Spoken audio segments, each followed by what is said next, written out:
Hello friend, I am Shri Bano from Shri cabin private limited. आज हम इस लेक्चर में पढ़ेंगे the search for genetic material.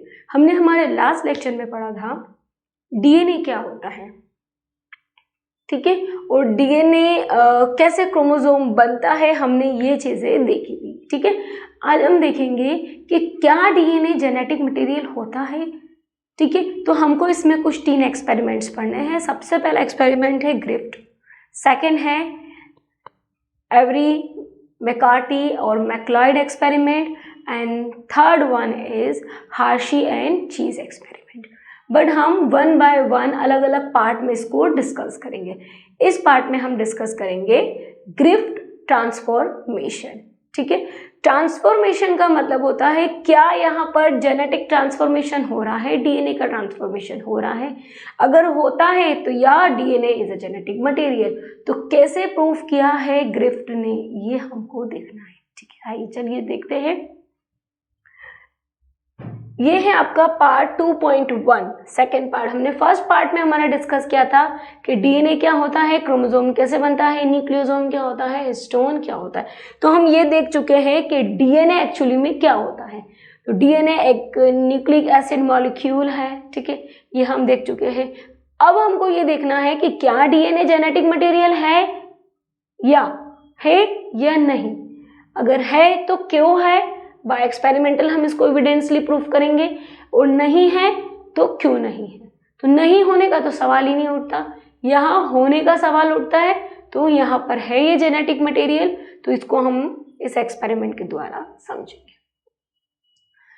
इस तरह से 2 एक्सपेरिमेंट माने जाते हैं, क्योंकि 2 एक्सपेरिमेंट हमको पढ़ना 3 है, तीनों को हम अलग अलग तरीके से पढ़ेंगे। बट यहाँ पर हमने 2 इसलिए मेंशन किए हैं क्योंकि ग्रिफ्ट और एवरी दोनों ने ही ट्रांसफॉर्मेशन बताया है और दोनों ने ही एक जैसा किलिंग किया था, हीट किल किया था, इसलिए दोनों को हमने एक ही श्रेणी में रखा है एक्सपेरिमेंट को। दूसरा है हार्शी एंड चीज एक्सपेरिमेंट। इसमें इन्होंने कुछ लेबलिंग की है, वो एक अलग तरीके का एक्सपेरिमेंट था, तो इसलिए उसको सेकेंड एक्सपेरिमेंट के श्रेणी में रखा गया है। पहला एक्सपेरिमेंट है ग्रिफ्ट ट्रांसफॉर्मेशन। एफ ग्रिफ्ट ने इसको 1928 के अंदर कंडक्ट किया था, conducted an experiment using diplococcus pneumoniae. This bacteria exist 2 strain. अब ये समझ लीजिए सबसे पहले कि डिप्लोकोकस निमोनी क्या है। डिप्लोकोकस निमोनी एक निमोना कोज करने वाला ऑर्गेनिज्म है, जो कि निमोनिया कोज करता है ह्यूमन और मैमल्स में। क्लियर, मेनली ह्यूमन बीइंग के अंदर ये ऑर्गेनिज्म निमोनिया कोज करता है, ठीक है। तो ये डिप्लोकोकस होता है, डिप्लोकोकस होता है। इस मीन कि इसका स्ट्रक्चर कुछ इस तरीके से होता है, ठीक है। ये डिप्लोकोकस है, ठीक है। दूसरा ये कि ये एक निमोनिक कॉज करने वाला, निमोनिया कॉज करने वाला बैक्टीरिया है। इसके 2 स्ट्रेन्स होते हैं, ठीक है। स्ट्रेन्स का मतलब होता है बैक्टीरिया सेम है, ठीक है, मगर उसी में ही जैसे हम ह्यूमन बीइंग सेम होते हैं, मगर हमारे इसमें भी कास्टिज्म होता है, ठीक है। हम अलग अलग कास्ट के होते हैं, हम कोई अफ्रीकन होता है, कोई इंडियन होता है, तो इस तरीके से बैक्टीरिया एक ही होता है, मगर इनकी स्ट्रेन्स अलग अलग होते हैं। जैसे कि कोई बैक्टीरिया होता है जिसमें कैप्सूल है, कैप्सूल है, कोई स्मूथ है, कोई रफ है, इनका किसी का रफ टेक्सचर होता है, किसी का स्मूथ होता है, मगर बैक्टीरिया सेम है। तो अलग अलग स्ट्रेन्स वाले होते हैं बैक्टीरिया। तो पर्टिकुलर बैक्टीरिया का स्ट्रेन जो है उनके नंबर से डिनोट किया जाता है, ठीक है। जैसे हम होते हैं, ह्यूमन बीइंग हैं, तो सारे ह्यूमन बीइंग आते हैं हीमोसेफिन एक ही श्रेणी के अंदर, मगर अलग अलग होते हैं, सब क्लासेस होती है, ठीक है। जैसे कोई इंडियन है, कोई अफ्रीकन है, कोई अमेरिकन है, ठीक है। तो अलग अलग उनकी कलर्स जो होते हैं उनके अलग अलग होते हैं। अब इंडियन में भी है, तो इंडियन कोई कैसा है, कोई इंडियन हिंदू है, कोई इंडियन मराठा है, कोई ब्राह्मण है, ठीक है, कोई मुस्लिम है, तो अलग अलग श्रेणी में ये आते हैं। तो इसी तरीके से बैक्टीरिया का भी स्ट्रेन्स होता है, ठीक है, अलग अलग स्ट्रेन्स को इनके नंबर से जो होता है वो डिनोट किया जाता है। एक स्टैंडर्ड नंबर, जितने भी बैक्टीरिया के स्ट्रेन्स मिलते हैं उनको फिर एक स्टैंडर्ड नंबर बायोनॉमियल नोमेनक्लेचर के द्वारा उनको एक ईटी के द्वारा उनको एक स्टैंडर्ड नंबर दिया जाता है। उस नंबर के हिसाब से उनको स्ट्रेन्स जो होते हैं वो उनके बताए जाते हैं। तो इस तरीके से यहाँ पर जो साइंटिस्ट है ग्रिफ्ट, एफ ग्रिफ्ट ने 2 अलग अलग बैक्टीरिया के स्ट्रेन्स लिए। एक में उन्होंने स्मूथ स्ट्रेन लिया, एक में उन्होंने रफ स्ट्रेन लिया, ठीक है। रफ स्ट्रेन जो है दिस इज वायरुलेंट, क्योंकि ये स्मूथ बैक्टीरिया का स्ट्रेन लिया तो वो क्या है, वायरुलेंट है। क्यों वायरुलेंट है? वायरुलेंट का मतलब होता है पैथोजेनिक होना, यानी कि जिससे बीमारियां होगी, ठीक है, जो कि इन्फेक्शन को कॉज करेगा, उसे बोलते हैं वायरुलेंट होना।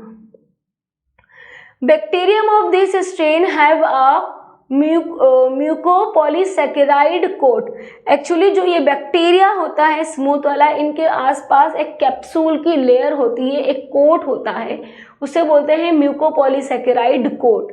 Produce smooth shining colony. जब इनको अगार प्लेट पे या इनकी न्यूट्रिएंट, प्रॉपर न्यूट्रिएंट, आपको पता है कि पर्टिकुलर बैक्टीरिया को प्रॉपर उनके न्यूट्रिशन में ही ग्रो किया जाता है, उनको पर्टिकुलर बैक्टीरिया को पर्टिकुलर टाइप का न्यूट्रिशन की ज़रूरत होती है, ठीक है। तो इनको इनका अप्रोप्रिएट न्यूट्रिशन दिया जाता है, इनको इनका वो न्यूट्रिशन के अंदर ये जब ग्रो करते हैं तो इनकी जो होती है ना कॉलोनीज आती हैं। अगर हम इसको अगार पेट्री प्लेट पे देखें, अगार प्लेट पे देखें तो इनकी कुछ शाइनिंग कॉलोनीज आती हैं।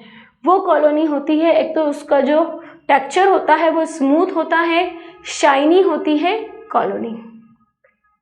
इससे पता चलता है कि टेक्सचर स्मूथ है, मतलब कि ये स्मूथ स्ट्रेन है डिप्लोकोकस निमोनिका। दूसरा लिया, चूंकि क्या है ये आर स्ट्रेन है, this is a non virulent and non pathogenic. Non virulent strain लिया जो कि नॉन पैथोजेनिक है। इस टाइप का जो बैक्टीरिया होता है वो पजेस नहीं करता है किसी भी तरीके की ऐसी म्यूकोपॉलीसैकेराइड की कोट को। म्यूकोपॉलीसैकेराइड का मतलब होता है कि कुछ प्रोटीन और कार्बोहाइड्रेट की, यहाँ पर पॉलीसैकेराइड का ही मतलब होता है बेटा कि यहाँ पर कुछ कार्बोहाइड्रेट और प्रोटीन का यहाँ पर कोई कोट है। ऐसा कोई कोट यहाँ पर नहीं होता है रफ स्ट्रेन में। And produce rough colony when grow on the culture plate. जब इनको कल्चर प्लेट पे हम ग्रो करते हैं तो ये रफ कॉलोनी देते हैं। तो इस तरीके के 2 अलग अलग उन्होंने बैक्टीरिया लिए, और एक लिया स्मूथ वाला, एक लिया रफ वाला। उन्होंने इस तरह से 4 टाइप के इन्वेस्टिगेशंस किए। पहले इन्वेस्टिगेशन में उन्होंने क्या करा कि एक स्मूथ स्ट्रेन लिया और इंजेक्ट किया माइस में, ठीक है। एक स्मूथ स्ट्रेन लिया और उसको माइस के अंदर क्या करा, इंजेक्ट किया। तो जैसे उन्होंने इंजेक्ट किया तो उनको रिजल्ट देखा, उन्होंने उनको कुछ टाइम के लिए कुछ इंक्यूबेशन पीरियड दिया, क्योंकि कभी भी किसी भी चीज़ को हम एकदम से इंजेक्ट करते हैं या हमारे अंदर भी कोई इंजेक्शन जाता है तो वो एकदम से रिएक्ट नहीं करता है, उसको कुछ टाइम चाहिए उसके अंदर जाकर अपना काम दिखाने के लिए, ठीक है। तो उनको उन्होंने टाइम दिया तो उन्होंने देखा कि माइस डाई ड्यू टू निमोनिया। जो माइस था वो क्या हो गया, डाई हो गया। क्यों डाई हो गया? क्योंकि उसको निमोनिया हो गया, क्योंकि ये स्मूथ जो बैक्टीरिया था इसने क्या करा, अपना वायरुलेंस दिखाया, अपना पैथोजेनिसिटी दिखाई और उसको क्या करा, पूरी तरीके से उसमें इन्फेक्शन जो था वो बॉडी में माइस की फैल गया और वो मर जाता है। ये पहला केस था बेटा। दूसरे में क्या करा, उन्होंने ऐसे ही रफ को लिया और माइस में जैसे उन्होंने इंजेक्ट किया तो यहाँ उन्होंने देखा कि वो क्या रहा, लाइव रहा और उसे डिसीज फ्री भी रहा। वो mice survive and did not get diseased, उसे डिसीज नहीं हुई। तो यहाँ पर उन्होंने देखा कि जो स्मूथ बैक्टीरिया था जिसके ऊपर कोट था पॉलीसैकेराइड प्रोटीन का, उसने क्या करा था, उस प्रोटीन ने, क्योंकि प्रोटीन जो होता है वो बहुत ज़्यादा वायरुलेंट होता है, ठीक है, इन्फेक्टिशियस होता है। अगर किसी भी चीज़ में प्रोटीन अगर है, पर्टिकुलर इन्फेक्शन का मोड, अगर वहाँ कोई प्रोटीन जो है वो रिस्पॉन्सिबल है तो वो बहुत ज़्यादा, कोई भी एंटीजन अगर है वो प्रोटीन का है तो वो ज़्यादा से ज़्यादा वायरुलेंट होता है। तो यहाँ प्रोटीन कार्बोहाइड्रेट से मिला हुआ उनका जो लेयर होती है, कोट होती है, वो क्या करता है, अपना वायरुलेंस शो करता है और उस बैक्टीरिया को मार देता है। मगर सेकेंड वाले के पास ऐसा नहीं होता है, तो उसके पास जो कोट है वो कोट नहीं है। यहाँ जो है वो कोट क्या है, एब्सेंट है ही नहीं। तो इसलिए ये बैक्टीरिया क्या हो जाता है, लाइव भी रहता है और डिसीज फ्री भी रहता है। उन्होंने क्या करा, फिर तीसरा किया, heat keeled S strain. Heat कील करा उन्होंने और एस स्ट्रेन को डाला माइस में। तो यहाँ उन्होंने रिजल्ट देखा कि माइस जो है वो क्या हो जाता है, सरवाइव कर जाता है, लाइव एंड सरवाइव। क्यों? क्योंकि उन्होंने जब उसको हीट कील्ड किया, समझिए ये बात, हीट कील्ड का मतलब होता है जब ये जो एस स्ट्रेन है जिसको उन्होंने हीट कील्ड किया है, हीट किल का मतलब होता है कि उस बैक्टीरिया को उन्होंने हीट करके उसको मार दिया, मतलब उसका जो वो कोड था वो डीनेचर हो चुका है। अब वो कोड ख़त्म हो गया है तो यहाँ पर डीएनए क्योंकि है ही नहीं, डीनेचर हो चुका है। हमने उस लास्ट लेक्चर में पढ़ा था कि डीएनए को ज़्यादा टेम्परेचर पर भी डीएनए डीनेचर हो जाता है क्योंकि उसमें हाइड्रोजन बॉन्ड होती है, ठीक है। तो यहाँ पर जो कोड है वो भी डीनेचर हो चुका है, वो बैक्टीरिया मर चुका है। अगर बैक्टीरिया मर जाएगा तो वहाँ पर इन्फेक्शन नहीं होगा और वो क्या हो जाएगा, सरवाइव करेगा। इस तरह से वो यहाँ पे सरवाइव करता है। तो ये था आपका थर्ड। चौथा उन्होंने देखा कि उन्होंने क्या करा, हीट कील को, ठीक है, हीट कील को उन्होंने रफ के साथ लिया, ठीक है, जो कि लाइव था, उन्होंने इंजेक्ट किया। किस में इंजेक्ट किया, तो माइस में इंजेक्ट किया। तो उन्होंने क्या देखा कि माइस जो है वो यहाँ पर डेड हो गया, मर गया वो। बेटा यहाँ तो ये होना ही नहीं चाहिए था। क्यों? क्योंकि हीट कील्ड वाला जो था वो तो मर ही चुका है, ठीक है, अब ये तो मर ही चुका है। अब ये तो इन्फेक्शन कॉज करता ही नहीं है, तो इसको इन्फेक्शन तो होना ही नहीं था, बट यहाँ उल्टा हो गया, वो मर जाता है। That is a result. उन्होंने देखा कि भैया वो जो मरा है ना, वो इसलिए मरा क्योंकि ये जो लाइव था यहाँ से इसका ट्रांसफॉर्मेशन हुआ, क्योंकि ये स्मूथ स्ट्रेन जो था ये हीट कील्ड ज़रूर था, बट इसके जैसा यहाँ पर डीएनए का ट्रांसफॉर्मेशन होता है। और ये रफ जो होता है, ये जो कि नॉन वायरुलेंट था, अब वो यहाँ पे जाके वायरुलेंट शो कर रहा है और वो वायरुलेंट हो जाता है, इसलिए जो माइस है वो मर जाता है। ओके बेटा, तो यहाँ पर इनका कंक्लूजन क्या निकलता है कि ये जो एस स्ट्रेन जो है वो क्या हो जाता है, यहाँ पे ट्रांसफॉर्मेशन होता है। ये क्या शो कर देता है, ये यहाँ पर आर स्ट्रेन जो है ये अपना वायरुलेंट शो करेगा, ठीक है। क्यों? क्योंकि ये इसके साथ अपना वायरुलेंट शो करेगा, मतलब डीएनए का यहाँ पे ट्रांसफॉर्मेशन होता है, ठीक है। तो यही हमको प्रूफ करना था इस एक्सपेरिमेंट में। S strain bacteria had cause the transformation with R strain bacteria into virulent substance. Clear? तो ये किस में आ जाता है, इनटू वायरुलेंस में। यही आपका कंक्लूजन रहेगा।